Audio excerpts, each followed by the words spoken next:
As a registered social worker specializing in trauma and attachment, I've witnessed firsthand the profound impact early experiences have on our adult relationships. Spoiler alert, it's a big deal. My work centers around helping individuals understand their emotional blueprints, particularly how early bonds shape their capacity for intimacy and connection. And yes, it's as complicated as it sounds. Through years of practice, I've come to realize just how powerful attachment is on our lives and our relationships, which is why I want to be able to share my learnings with you. In this exploration, we'll discuss the evolutionary roots of attachment.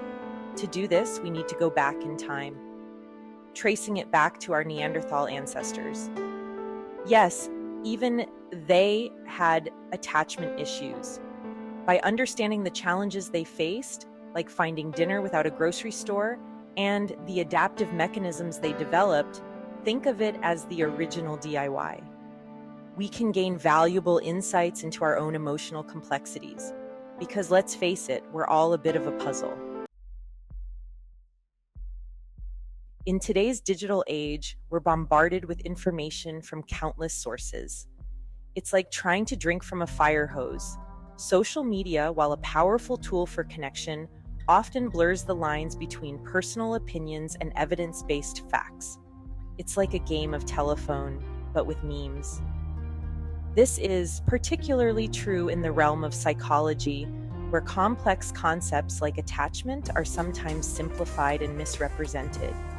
It's important to me that the information I share, whether through social media or my blog, is rooted in the latest evidence-based research that you can verify through scientific literature and multiple studies related to the topic.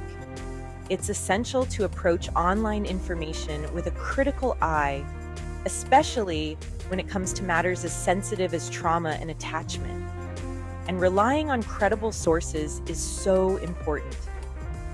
Look for information backed by scientific research, published in reputable journals, or shared by recognized experts in the field. By grounding ourselves in evidence-based knowledge, we can navigate the complexities of human connection with greater clarity and confidence. And maybe, just maybe, avoid a few wrong turns along the way. To truly understand the roots of attachment, we must go back in time. Let's travel back to the Neanderthal era, a period marked by harsh conditions and constant threats to survival. Think of it as the ultimate camping trip without the marshmallows. Though different from us in many ways, Neanderthals shared our capacity for love, fear, and connection. Imagine a Neanderthal family seeking shelter in a cave, the cold wind howling outside. The parents, weathered by hardship, huddle close, their love for their child a beacon of warmth in the unforgiving landscape. Even in the face of adversity, Neanderthals relied on each other for protection, comfort, and survival. Their bonds, forged in the thick of danger, ensured the continuation of their lineage. And you thought your family reunions were intense. By understanding the origins of attachment, we can begin to have a better understanding of our own emotional responses.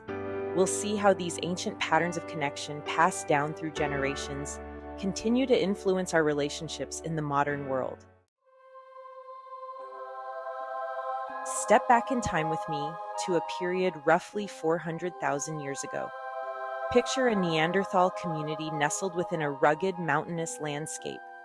Think of it as the original extreme camping. The air is thick with the scent of pine and damp earth. The echo of flint striking flint resonates through the air as tools are crafted for hunting and survival. Talk about DIY skills. Life for Neanderthals is harsh and unforgiving.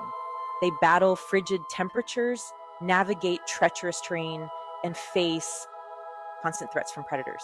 Yet amidst this unforgiving backdrop, a profound truth emerges: the power of connection for survival. Neanderthals, much like us, are deeply social beings. Their survival hinges on cooperation and mutual support. Within their family units, bonds of deep affection and fierce loyalty flourish. Family game night must have been intense. This act of communal sharing, driven by a deep seated understanding of interdependence, highlights the importance of connection for their survival. Sharing really is caring, even in the Neanderthal era. Let's take the example of a young Neanderthal child. For the purpose of this example, we'll give this child a name and call her Kaya. Kaya follows her mother out to the fields where they will be picking berries. While venturing near the edge of the forest, she and her mother encounter a massive woolly mammoth. Typically, the parents are supposed to protect the child, but in this example, the mother runs off and leaves the child to fend for herself. Fear, primal and instinctive, grips Kaya's. Kaya manages to get away from the mammoth. However, she now feels a bit of a disconnect from her mother, who left her to fend for herself. The mother who is supposed to protect her child was not present to keep Kaya safe. The next time that Kaya and her mother go out to pick berries, Kaya is cautious. Kaya looks around for any signs of the mammoth. She no longer has trust in her mother to keep her safe. The encounter with the mammoth has now planted the seeds of insecurity within Kaya's developing mind. Over the years, the more that Kaya's mother shows her inconsistent and unreliable ability to keep Kaya safe, the less trust Kaya has in her primary caregiver. This early experience of disconnection becomes the foundation for her future relationships, influencing her ability to trust and seek comfort from others, which makes complete sense when we look at it from the perspective that if Kaya did not look out for herself, she would most likely die. For these Neanderthals, the ability to trust a primary caregiver was a matter of life or death. Fast forward thousands of years, and we find ourselves in a modern city. While we no longer pick berries and fight off mammoths, we now work for 7 hours a day. But the fundamental needs of the human brain remains unchanged. Sure, the brain has evolved, but the brain's purpose has not. Consider a young boy named Leo, his face illuminated by the glow of a tablet screen. Leo's parents, though physically present, are emotionally distant.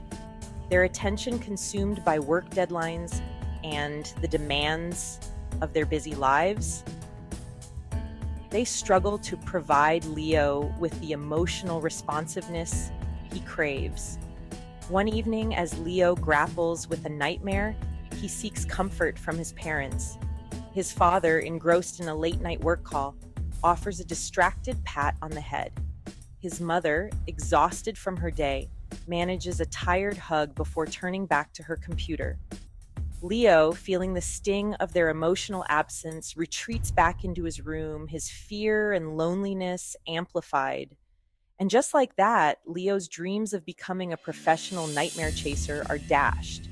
But hey, at least he has his tablet. After years of being dismissed by his parents, Leo learns that he cannot depend on his parents when he is experiencing any emotional hardships. Leo learns to suppress his emotions when he experiences any difficulties. He uses his tablet and phone to distract himself from having to experience any of the difficult emotions that he may be experiencing because he has no one to talk to. The stories of Kaya and Leo, though separated by thousands of years, illustrate a fundamental truth about human development. Early experiences, particularly those within our primary attachment relationships, shape our emotional blueprints. And no, you can't blame your attachment issues on the dinosaurs. These early interactions, whether nurturing and responsive or distant and dismissive, lay the foundation for how we connect with others throughout our lives. When a child's need for comfort and security is consistently met, they develop a sense of secure attachment. It's like getting a 5-star rating in the parenting app. They learn to trust others, to regulate their emotions effectively, and to form healthy, fulfilling relationships. However, when these needs are repeatedly unmet, as in the cases of Kaya and Leo, the seeds of insecure attachment are sown. Insecure attachment can manifest in various ways, from anxious preoccupation with relationships to avoidant tendencies that prioritize independence over intimacy. The impact of early attachment experiences extends far beyond our romantic relationships. Spoiler alert, it affects everything. It shapes our self esteem, our resilience in the face of adversity, and our overall sense of well being. Secure attachment, the bedrock of emotional well being, is not a guarantee in life. Many factors contribute to the development of our attachment style in childhood. Factors such as our parents' ability to manage their own emotions, how we are socialized, and even our cultural background has an impact on our attachment style. Understanding the profound impact of early bonding experiences empowers us to break free from unhealthy patterns and avoid becoming the next reality TV drama, and create more secure connections. The key to maintaining secure attachment lies in emotional responsiveness. When we respond to our loved ones' needs with empathy, consistency, and attunement, we create an environment where they feel safe, seen, and understood. This, in turn, allows them to develop a secure base from which to explore the world and form healthy relationships. Creating a secure bond requires effort, intentionality, and a willingness to confront our own attachment patterns. It's about recognizing our own vulnerabilities, extending grace to ourselves and others, even when we forget to take out the trash, and committing to showing up with greater presence and intention in our relationships. Because let's face it, nobody likes a ghoster. The legacy of early attachment experiences, while powerful, is not deterministic. So don't worry, you're not doomed to repeat your toddler tantrums forever. However, in order to make sure that we do not repeat these patterns, we must become aware of them and actively work towards breaking the cycle, which of course is not always ease. However, just as insecure attachment can be learned, so too can secure attachment be cultivated. Through self-awareness, intentional effort, and the support of loving relationships, we can heal old wounds and create new, more secure patterns of connection. Therapy, particularly attachment-based therapy, offers a powerful avenue for healing and growth. And no, you don't have to lie on a couch. By exploring our attachment histories in a safe and supportive environment, we can begin to understand how past experiences shape our present-day relationships. It's like being a detective, but for your feelings. We can learn to identify our triggers, challenge negative thought patterns, and develop healthier coping mechanisms. The journey towards a secure attachment is not an overnight process. This is a lifelong process, one that is marked by both challenges and wins. However, it is possible to break the cycles of unhealthy patterns and help change yourself and the generations that will come after you. Not only is that a really powerful achievement, but in my opinion, there's no greater legacy than breaking unhealthy generational cycles that have kept your ancestors from living their most authentic lives. A big thank you to those who took the time to tune in and listen, and I'll see you in the next video.